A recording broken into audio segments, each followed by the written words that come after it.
Climatic ചേഞ്ചിൻ്റെ കാരണം എന്താടാ? റവല്യൂഷനാണ് കേട്ടോ. അത് ഓർത്ത് വെക്കണേ. റവല്യൂഷനാണ് സീസൺ ഒക്കെ ചെയ്യുന്നതെന്ന് ഓർത്ത് വെക്കുക. ഇതുപോലെ നിങ്ങളുടെ അടുത്ത് എന്ത് ചെയ്യും, ചിലപ്പോൾ സിമ്പലുകൾ ഐഡൻറ്റിഫൈ ചെയ്യാൻ ക്വസ്റ്റ്യൻ വന്നേക്കാം. പഠിച്ചു വെച്ചോളൂ കേട്ടോ. സോ ഇതുപോലെ സിമ്പിൾസ് പഠിച്ചു വെക്കാം. ഇതുപോലൊരു ക്വസ്റ്റ്യൻ നിങ്ങൾക്ക് ഇങ്ങനെ പിരമിഡായി തരും. സുപ്രീം കോർട്ട് കഴിഞ്ഞാൽ ഹൈക്കോർട്ടാണെന്ന് ഓർത്ത് വെക്കണം. പിന്നെ ഡിസ്ട്രിക്ട് കോർട്ട് അതിന് ശേഷം ആണ് നിങ്ങൾ പഠിച്ചു വെക്കുക. ഇതുപോലൊരു പിരമിഡ് തരാൻ ഞാൻ ചാൻസ് കാണുന്നുണ്ട്. അങ്ങനെ കോർട്ടിൻ്റെ ആരാണ് ഏറ്റവും വലുത് നോക്കിയിട്ടാണ് കേട്ടോ തരിക. ഒക്കെ ഓർത്ത് വെക്കുക. ഈ ഒരു ക്വസ്റ്റ്യനും ഞാൻ എന്ത് ചെയ്യുന്നുണ്ട്, നിങ്ങളുടെ ആനുവൽ എക്സാമിന് എക്സ്പെക്റ്റ് ചെയ്യുന്നുണ്ട്. പിന്നെ എന്ത് ചെയ്യണം, നിങ്ങൾ ഉറപ്പായാലും എന്ത് പഠിച്ചു വെക്കണം, പ്ലാനറ്റിൻ്റെ ക്യാരക്ടറിസ്റ്റിക്സ് പഠിച്ചു വെക്കണം എന്നുള്ളതാണ്. അപ്പോൾ മാർസിന് എന്താണ്, റെഡ് പ്ലാനറ്റാണ്. അത് സാറ്റേൺ സെക്കൻഡ് ലാർജസ്റ്റ് പ്ലാനറ്റാണ്. യുറാനസ് കോൾഡസ്റ്റ് പ്ലാനറ്റാണ്. Venus knowing as the morning star, as the evening star എന്നും പറയപ്പെടുന്നു. പഠിക്കാം. ഇതുപോലൊരു ക്വസ്റ്റ്യൻ വരാം.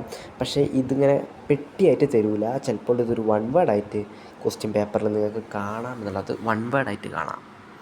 അല്ലെങ്കിൽ ഇങ്ങനെ സ്റ്റേറ്റ്മെൻ്റ് ആയി തരാം. ബി ക്വസ്റ്റ്യൻ കണ്ട which of the following statement is correct. Sun is star ആണ് അതിൽ കറക്റ്റ് എന്ന് ഓർത്ത് വെക്കുക. പിന്നെ ഇതുപോലെ നിങ്ങൾ എല്ലാത്തിൻ്റെ ക്യാരക്ടറിസ്റ്റിക്സ് പഠിച്ചൊക്കെ നിങ്ങൾ ടെക്സ്റ്റിൽ അതിൻ്റെ ലിസ്റ്റ് ഉണ്ട് കേട്ടോ, പഠിച്ചു വെച്ചാൽ. ഇത് ഞാൻ നേരത്തെ പറഞ്ഞിരുന്നു, റൊട്ടേഷനും റെവല്യൂഷനും സെപ്പറേറ്റ് ആയിട്ട് ക്വസ്റ്റ്യൻ വരുന്നത്. അത് നിങ്ങൾ എന്ത് ചെയ്യണം, പഠിച്ചു വെക്കണം. അതിൻ്റെ ആൻസർ ഉണ്ട്. റൊട്ടേഷൻ്റെ എന്താ, അത് എർത്ത് റൊട്ടേറ്റ് ആണ് ഇമാജിനറി ആക്സിസ്. നമുക്കറിയാം റൊട്ടേഷൻ നടക്കുന്നത് ഇമാജിനറി ആക്സിസിലാണ്. It take 23 hours 56 minutes and 4 seconds to complete one rotation. എർത്തിൻ്റെ ഒരു റൊട്ടേഷൻ കംപ്ലീറ്റ് ചെയ്യണമെങ്കിൽ 23 hours എടുക്കണം, 56 minutes എടുക്കണം, 4 seconds എടുക്കണം. പിന്നെന്താ, the sun appear to rise the east and set in west. എന്താ ക്വസ്റ്റ്യൻ, എന്താ പറയുന്നത്, നമുക്ക് ഈസ്റ്റിലാണ് എന്ത് ചെയ്യുന്നത്, സണ്ണ് വരുന്നത്. നമുക്കറിയാം കിഴക്കാണ് സൂര്യ ഉദിക്കുന്നത്, പടിഞ്ഞാറാണ് അസ്തമിക്കുന്നത്. സോ നമ്മൾ റൈസ് ചെയ്യുന്നത് സണ്ണ് എപ്പോഴാണ്, ഈസ്റ്റിൽ നിന്നാണ്. വെസ്റ്റിലേക്ക് സെറ്റ് ചെയ്യും. സൺസെറ്റ് എവിടെ ഉണ്ടാവുക, വെസ്റ്റിലാണ് ഉണ്ടാവുക. പിന്നെ റെവല്യൂഷനായിട്ടുള്ള കാര്യം എന്താ, സീസൺ ഒക്കേഴ്സ്. അത് മനസ്സിലാക്കിയേക്കാം. സീസൺ ഉണ്ടാവാൻ കാരണം റെവല്യൂഷനാണ്. It revolve round the sun is fixed orbit. അത് റിവോൾവ് ചെയ്യുന്നത് ഒരു സണ്ണുമായിട്ടുള്ള ഫിക്സഡ് ഓർബിറ്റിലാണ്, അറൗണ്ട് ദ സൺ കേട്ടോ. കംപ്ലീറ്റ് വൺ റെവല്യൂഷൻ ഈസ് 365 എന്നാണ് പറയുന്നത്.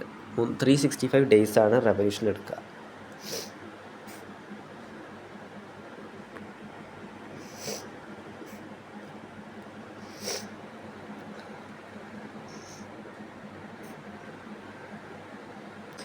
ഇപ്പോൾ എന്താ, ഇവിടെ ഒരു ക്വസ്റ്റ്യൻ തന്നിട്ടുണ്ട്. A child living in Kerala watches at the night the live telecast of Copa America. Copa America കാണുകയാണ് ഒരു കുട്ടി കേരളത്തിൽ നിന്നിട്ട്. Match taking place in New York, USA match നടക്കുന്നത്, ന്യൂയോർക്കിൽ. Which movement of the earth is reason for Copa America match. അതായത് കേരളയിൽ നിന്ന് നൈറ്റിലാണ് ആ കുട്ടി കളി കാണുന്നത്, പക്ഷേ USA നടന്നുകൊണ്ടിരിക്കുമ്പോൾ രാവിലെയാണ്. അതിന് കാരണം എന്താ, റൊട്ടേഷൻ കേട്ടോ. ഇങ്ങനത്തെ ക്വസ്റ്റ്യൻ നിങ്ങൾക്ക് കാണാമെന്നുള്ളതാണ്. Unwritten laws and laws formulated by legislative bodies. Unwritten laws എന്ന് പറഞ്ഞാൽ നമ്മുടെ ഒരു സൊസൈറ്റിയിലുള്ള ലോസാണ്. Laws or rules formed through social norms or practices. Like നമ്മളിപ്പോൾ ഒരാളെ ഹെൽപ്പ് ചെയ്യണം, അതിപ്പം ഇന്ത്യയുടെ കോൺസ്റ്റിറ്റ്യൂഷനിലില്ല, പക്ഷേ നമ്മളെന്ത് ചെയ്യുന്നു. അതുപോലെ ചില സോഷ്യൽ ലോസുകളാണ്, അല്ലേ, സോഷ്യൽ നോംസ് ഓർ പ്രാക്ടീസസ് ആണ്. അത് പഠിച്ച് വെക്കുക. ഇങ്ങനെ തന്നെ വരാൻ ചാൻസ് ഉണ്ട്. And laws formulated by legislative bodies, അതായത് ലൈക്ക് കോൺസ്റ്റിറ്റ്യൂഷൻ, ഇന്ത്യയുടെ ഭരണഘടനയൊക്കെ എഴുതിയ പോലുള്ള കാര്യങ്ങൾ. Laws formulated by systematic mechanism, okay, അത് ഓർത്ത് വെക്കണേ. പിന്നെ write any 2 rules guidelines that follow, നിങ്ങൾ വായിച്ചു നോക്കണേ. പിന്നെ which law is related to child rights, അത് ഓർത്ത് വെക്കുക. ചൈൽഡ് റൈറ്റ് ആക്ട് ആണ് കേട്ടോ. പിന്നെ വേൾഡ് ഫുഡ് ഡേ എന്ന് പറഞ്ഞാൽ October 16 ആണ്. വേൾഡ് ഫുഡ് ഡേ October 16 ആണ്. പിന്നെ പോവേർട്ടി ആൻഡ് സ്റ്റാർവേഷനെ പറ്റിയിട്ട് ക്വസ്റ്റ്യൻ വരാൻ ചാൻസ് ഉണ്ട്. പിന്നെ ഫുഡ് ഡേ അല്ലെങ്കിൽ എൻവയോൺമെൻറ്റായിട്ട് എന്തെങ്കിലും കാര്യത്തിന് പോസ്റ്റർ ഉണ്ടാക്കാനും ചാൻസ് ഉണ്ട്. ഇത് വരാനും നല്ല ചാൻസ് ഞാൻ കാണുന്നുണ്ട്. ലൈഫ് മിഷനും കാവല്യം ജന്മരക്ഷയൊക്കെ അങ്ങനത്തെ കാര്യങ്ങളൊക്കെ വരാൻ ചാൻസ് ഉണ്ട്. ഇത് തന്നെ നിങ്ങൾ പഠിച്ചു വെക്കുക എന്നുള്ളതാണ്. മാക്സിമം ഇത് പഠിച്ചു വെക്കുക. അതിൻ്റെ ഫീച്ചേഴ്സും പഠിച്ചു വെക്കുക. ഇതും വരാൻ നല്ല ചാൻസ് ഉണ്ട് എന്നുള്ളതാണ്. ഇത് വൺ വേർഡ് ആയിട്ടൊക്കെ വരാൻ ചാൻസ് ഉണ്ട്. ഇതിങ്ങനെ ടേബിളായിട്ട് ഒരിക്കലും വരില്ല എന്ന് മനസ്സിലാക്കുക. ചിലപ്പോൾ അതിൻ്റെ ഫീച്ചറായിട്ട് എഴുതാൻ പറയും. പിന്നെ ഞാനത് നേരത്തെ പറഞ്ഞതാണ്, ഇതിൻ്റെ ഫീച്ചേഴ്സ് പഠിച്ചു വെക്കുന്നതെന്ന് ക്വസ്റ്റ്യൻ വരും.